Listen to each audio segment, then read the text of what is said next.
रंगों की फुहार से पहले आती है अग्नि की परीक्षा। रंगों से सरोबार बसंत के आगमन से पहले एक अंधेरी रात होती है।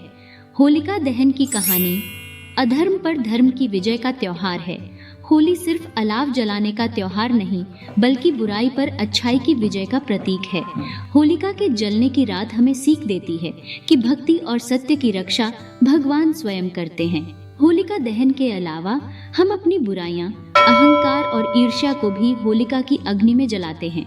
ऐसी ही एक छोटी सी कहानी अन्नपूर्णा दादी की, जो गांव के बाहरी तरफ एक छोटे से कच्चे घर में रहती थी। दादी अन्नपूर्णा, जिनकी आंखों में हमेशा भक्ति का सागर लहराता रहता था। होलिका दहन के दिन सुबह होते ही दादी अन्नपूर्णा स्नान करके साफ वस्त्र पहनकर निकल पड़ी।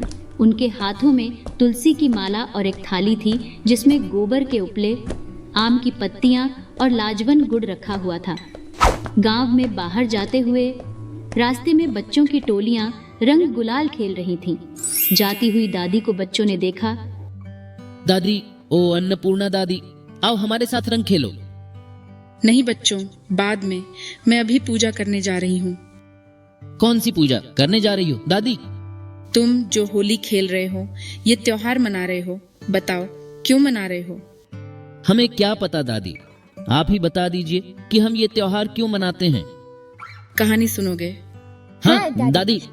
तो सुनो, पुराने समय की बात है। एक राजा था जिसका नाम हिरण्यकश्यप था। वह बहुत प्रतापी व बलशाली राजा था। उसे अपने बल का अहंकार हो गया था। उस राजा को भ्रम था कि वह अमर हो गया है।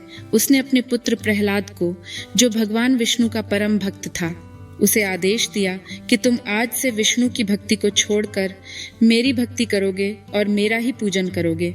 लेकिन प्रहलाद तो भगवान विष्णु का अनन्य भक्त था।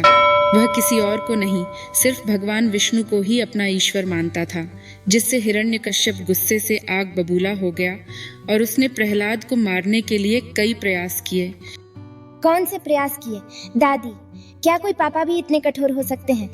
हाँ बच्चों, जब किसी के ऊपर अहंकार हावी हो जाता है तो ऐसा ही होता है।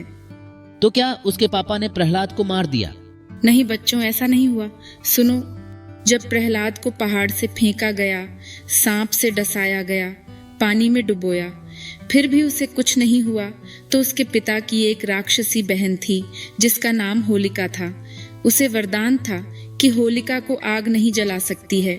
हिरण्यकश्यप ने अपनी बहन होलिका को आदेश दिया कि तुम प्रहलाद को लेकर आग में चली जाओ और इसे जलाकर नष्ट कर दो। तो प्रहलाद जल गया होगा दादी?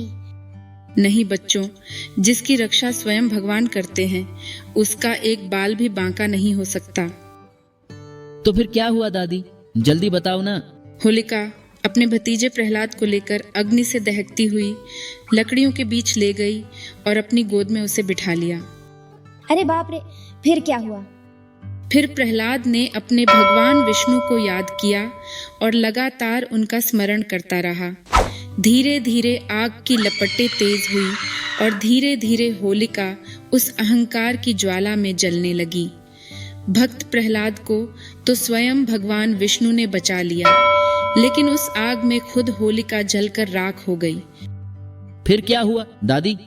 उसी दिन से हम सब होली का ये पावन त्योहार मनाते आ रहे हैं।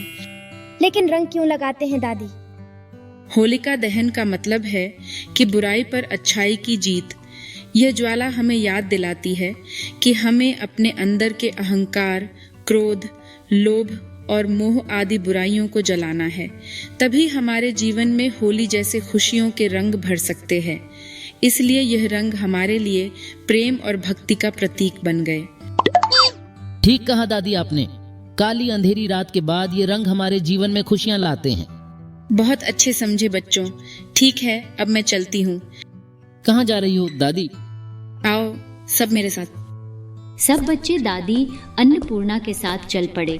गांव के बाहर एक सुनसान जगह पहुंचकर दादी ने छोटा सा यज्ञ कुंड बनाया।